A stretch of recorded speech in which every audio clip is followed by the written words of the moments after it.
Hello students, welcome to Mac Concept. In this video, I'm going to share with you the important questions of summer 2023 examinations for the subject TSEE। और video start करने से पहले जैसे कि आप screen पे देख सकते हो कुछ क्वेश्चंस पहले से हाईलाइट करके रखे हैं, यानी कि 4 हमारे प्रायोरिटी लिस्ट रहेगी। जो ग्रीन कलर से हाईलाइट करके रखा होगा वो मोस्ट इंपॉर्टेंट क्वेश्चन होगा, उसको आपको फर्स्ट प्रायोरिटी में पढ़ना है। उसके बाद येलो कलर से जो हाईलाइट किया होगा उसको आपको सेकंड प्रायोरिटी में पढ़ना है। उसके बाद जो बचे हुए क्वेश्चंस में जो समर वाले क्वेश्चंस है वो क्वेश्चंस जो आपको पढ़ने हैं थर्ड प्रायोरिटी में, और उसके बाद लास्ट में आपको सारे विंटर वाले क्वेश्चंस पढ़ने हैं एक्स्ट्रा मार्क्स के लिए। ठीक है, सो चलिए स्टार्ट करते हैं चैप्टर 1। और डायरेक्टली मैं आपको सिर्फ मोस्ट इंपॉर्टेंट और इम्पॉर्टेंट क्वेश्चंस ही डिस्कस करूँगा। ठीक है, सबसे पहले देखिए मोस्ट इम्पॉर्टेंट रहेगा, फिर इम्पॉर्टेंट रहेगा, उसके बाद आएगा मॉडरेटली इम्पॉर्टेंट। ठीक है, मॉडरेटली इम्पॉर्टेंट का मतलब होता है कि इतना इम्पॉर्टेंट भी नहीं और इतना कम इम्पॉर्टेंट भी नहीं, और रिलेटिवली लेस इम्पॉर्टेंट वाले लास्ट में रहेंगे। ठीक है, ये विंटर वाले क्वेश्चंस रिलेटिवली लेस इम्पॉर्टेंट मतलब वो बाकी के आगे वाले के कंपेयर में थोड़ा कम इम्पॉर्टेंट। ओके, सो मैं आपसे डिस्कस करूँगा सिर्फ मोस्ट इम्पॉर्टेंट और इम्पॉर्टेंट क्वेश्चंस। सो देखिए आपको इम्पॉर्टेंट क्वेश्चंस यहाँ पे दिखाई दे रहा है। टॉपिक 1.1 में एनर्जी सोर्सेज में आपको different types of sources of energy आपको लर्न करने हैं, और उसमें भी खास करके आपको प्राइमरी सेकेंडरी सोर्सेज पढ़ लेने हैं और रिन्यूएबल और नॉन रिन्यूएबल एनर्जी सोर्सेज पढ़ लेने हैं। ये तो हमने स्कूल में भी पढ़ा होगा। ठीक है, इसके बाद हम सीधा टॉपिक 1.3 में देखिए एक मोस्ट इंपॉर्टेंट क्वेश्चन दिखाई दे रहा है कि important features of energy conservation act. यह आपको इसको थरली पढ़ लेना है। इसके बाद इंपॉर्टेंट क्वेश्चन दिखाई दे रहा है कि एनर्जी मैनेजर क्या होता है और एनर्जी ऑडिटर क्या होता है, इसके बीच का थोड़ा डिफरेंस आपको पता होना चाहिए। फिर एक इंपॉर्टेंट क्वेश्चन है कि different types of thermal system used in industry और list various uses of compressed air. फिर चैप्टर 2 में वेरियस टर्म्स ऑफ बॉयलर आपको लर्न करनी है। और फिर देखिए उसके बाद देखिए डायरेक्ट मेथड के अंदर आपको एग्जाम्पल्स दिखाई दे रहे हैं। ठीक है, तो एग्जाम्पल्स आपको अच्छे से प्रिपेयर कर लेने हैं, डायरेक्ट मेथड के भी और यहाँ पे इनडायरेक्ट मेथड के भी। ठीक है, अब ये एग्जाम्पल 7 मार्क में सीधे आ सकते हैं। देखिए ऊपर वाले ये लिस्ट है, 4 मार्क में आ सकते हैं, 3 मार्क में आ सकते हैं, और ये जो नीचे वाले क्वेश्चंस दिखाई दे रहे हैं इनडायरेक्ट वाले वो सीधे एग्ज़ाम में 7 मार्क में आ सकते हैं। तो इसको अच्छे से प्रिपेयर कर लेना। कुछ भी आपको समझ नहीं आ रहा तो आप कमेंट बॉक्स में लिखिए, मैं आपको ट्राई करूँगा कि एग्ज़ाम के पहले इसके सॉल्यूशंस दे दूँ। ठीक है, चलिए इसके बाद है क्वेश्चन टॉपिक 2.2 के अंदर question number 23, right the steps for improving boiler efficiency, give characteristic of good fuel and give sequential steps of piping design. फिर एक मोस्ट इंपॉर्टेंट क्वेश्चन दिखाई दे रहा है, state the function of steam strap in a boiler. और 35 question का important question है, analyse different types of steam strap used in boiler and explain any one.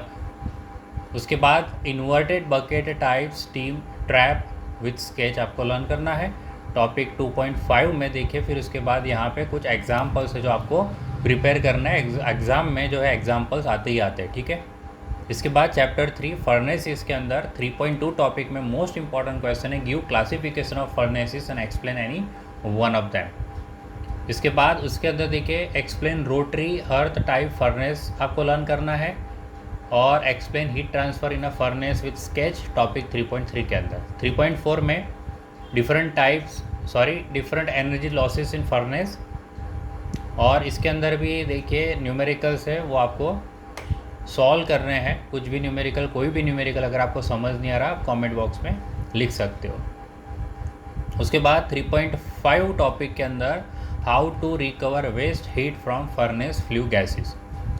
और question 50 important है, list out the points which affect the working of furnace. अब सीधा हम chapter 4 में topic 4.1 में क्लासिफिकेशन ऑफ हीट एक्सचेंजर्स, उसके अंदर parallel flow heat exchanger sketch के साथ और cross flow heat exchanger sketch के साथ लर्न करने हैं।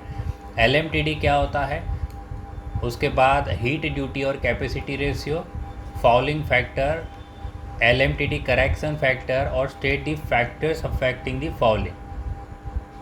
Define the term effectiveness, NTU overall heat transfer coefficient, और इस टॉपिक के न्यूमेरिकल्स। ठीक है, इसके बाद टॉपिक 4.3 में एयर कंप्रेसर में what is free air delivery, और explain pump up method for finding free air delivery, list measures of energy saving of compressor और कंप्रेसर के ऊपर एग्जाम्पल्स।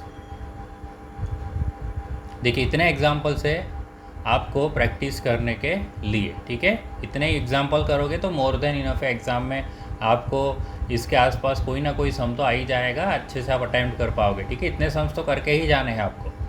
उसके बाद 53 नंबर देखिए, state describe the leakage assessment method for air compressor with an equation. फिर हम chapter 5 में HVAC systems के अंदर देखिए टॉपिक 5.3 के अंदर explain method of calculating cooling load, और क्वेश्चन 5 दिखाई दे रहा है मोस्ट इंपॉर्टेंट क्वेश्चन कि explain flywheel effect of building materials on air conditioning, difference between IHG and ICL with sketch, infiltration और वेंटिलेशन फॉर एयर कंडीशनर। और 5.5 जो topic है यानी कि एग्जाम्पल्स आपको refrigeration and air conditioner system में जो गिवन है वो भी लर्न करने हैं, वो प्रिपेयर करने हैं आपको, देखिए। और आपको प्रैक्टिस के लिए इतने सम्स तो है ही, ठीक है। लगभग 7-8 सम्स तो दिखाई दे रहे, देखिए 1 2 3 4 5 6 7 8 9, देखिए 9 सम है। इतना तो आपको प्रिपेयर करना ही करना है, कभी कभी 7 मार्क में भी एग्ज़ाम में आ सकता है, ठीक है। चलिए इसके बाद शॉर्ट क्वेश्चंस के अंदर से आपको लर्न करना है terms of refrigeration, 1 TR of refrigeration, COP क्या होता है वो लर्न करना है। और इसके बाद रेफ्रिजरेशन का डेफिनेशन और उसका यूनिट तो हमने ऊपर कर ही लिया है, तो पूछा है कि यूनिट क्या है, ठीक है।